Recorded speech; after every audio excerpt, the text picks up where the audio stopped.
Well, throughout her life, Queen Elizabeth II met with 15 different prime ministers and dozens of world leaders. Over her 70-year reign, she lived through a transforming world, one that could see more changes as her son Charles III takes the throne.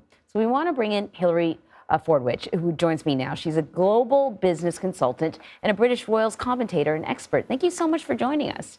So, I was talking earlier to our White House correspondent about how good the Queen was at navigating delicate meetings with world leaders. She's met many of them, some of them from Commonwealth nations, some of them from nations that were, colonized by Britain before. And she was able to be a almost non-political political figure. Can you describe the relationships that the Queen had with world leaders? Yes, you're absolutely right. And actually, partly because it was her constitutional duty. Of course, there's an unwritten constitution in the United Kingdom. It was her constitutional duty as head of state to be non-political, to rise above politics. And she did that so deftly. I think we can only turn to our President Obama, who said that it was her generosity of spirit, her warm welcome. He and Michelle were, and you're showing photographs now, were welcomed warmly. And of course, Michelle made that ghastly mistake of actually putting her arm around the Queen, but the Queen responded with warmth. She didn't bristle. And I think that's what's so important. And her Commonwealth was part of her family. She kept the Commonwealth together. And remember, members of the Commonwealth did not have to be members of the Commonwealth. They chose to be, and really it has become those with common values and shared trade values. It was very interesting, actually, just an anecdote for you, that in Australia, in the middle of a ceremony with new citizens becoming citizens of Australia, in the middle, it was announced that the Queen had passed. Well, the judge presiding, the magistrate, of course, in the moment, what does he do? He wasn't handed the Operation London Bridge as the plans are known. He immediately had them swear allegiance to the king, in that he wasn't told, he wasn't dictated. The Queen did not have armies that marched in and told him to do so. He did so because he thought it was the right thing, and people wanted him to do that.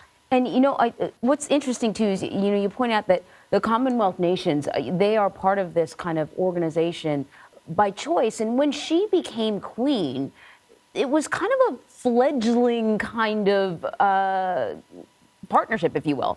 And she really sort of helped to nurture and keep countries in. I recall there was a time when Ghana looked like it wanted out, and she went to Ghana against the recommendation of the current prime minister because she felt it was important. Can you talk to us about, what the Commonwealth of Nations meant to her? And where do we see the future of this? I call it an organization, but it's kind of something almost different than an organization, isn't it? Yes, it is. And you're absolutely correct with your history there, because she did go. And also, remember, she danced within the African king. And that was quite revolutionary at the time, to be dancing with. Nowadays, it's absolutely normal to be dancing a white lady with a black gentleman. But she did. And that was her spirit that she was so embracing. I think what's important to remember is when you talk about the Commonwealth, that yes, obviously, the nations are actually choosing to be part of that. In Australia, over the Sydney Opera House, overnight, an effigy of the Queen was projected over the Sydney Opera House. That wasn't dictated that they had to do that. Bells have rung throughout Canada and throughout other Commonwealth companies. This is by choice. Now, what did she do with the Commonwealth? Think about the Commonwealth Games. She always attended the Commonwealth Games and embraced that, and as has King Charles III. I think one thing that really impacted her, they always say, if you want to know the character of a person, look where they were when they were teenagers. She lived through the Second World War. She felt the bombs dropping. She lived through the Blitz. So she knows what war is really like. So she was about peace and about harmony. And think about something revolutionary she also did, going to Northern Ireland. She dipped her head when she went there to acknowledge those that had lost their lives. Her uncle, her beloved Louis Mountbatten, was murdered by the IRA, but she shook hands with the very leader who had commanded that, because she was a lady of forgiveness. And at this time, I hope we can all open our hearts, all be very forgiving, realize the generosity of her spirit across races, across the Commonwealth, across religions. Maybe we could all be like that. You know, you mentioned that it was her job, sort of not to be political. The new king now has been perhaps training for this position for a very long time. We know an awful lot about his position on some controversial topics like climate change. I'm curious as to how you feel his relationship may change or maybe not. I guess how you think he'll navigate that now? This is obviously a different type of monarch. He's going to be interacting with world leaders. Do you think things will change? Yes, I think that they will change. You're absolutely right. And it's actually his role has been called a predicament rather than anything else. He's been the longest Prince of Wales ever in waiting. And of course, he's now 73. He's no spring chicken.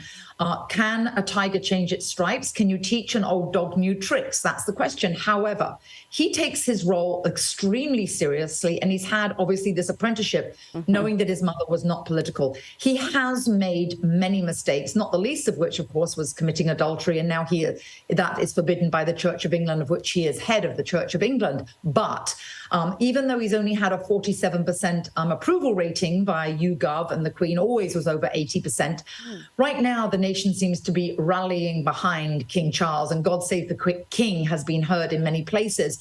But I will say it remains to be seen. We need to see how he is accepted. Of course, the Queen did, on her Platinum Jubilee, actually request that the nation open their hearts and accept him, as well as the Queen Consort, that's how Camilla, his wife, will be known, of course, because she's not a queen in her own right.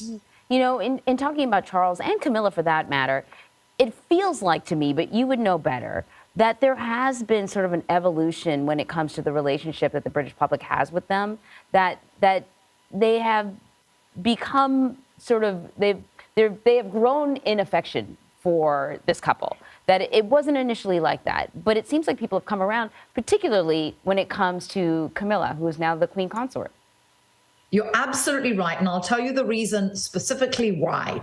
And that is because the Queen was a lady of duty and dignity. And Camilla has not whined. She has not, as the British call it, whinged. She has not whinged. She's not talked about herself. What has she done? Day in, day out, she's dedicated herself to duty. She's dedicated herself to her man. And she has been a very good influence on Prince Charles. And he has done likewise.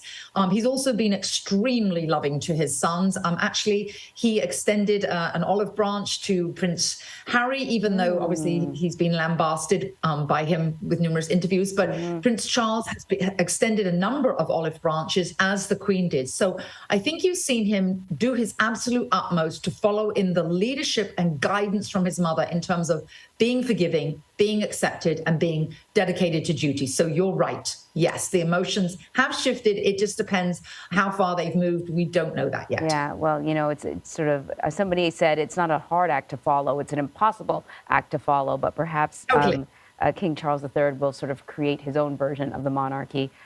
Hilary, thank you very much. Absolutely.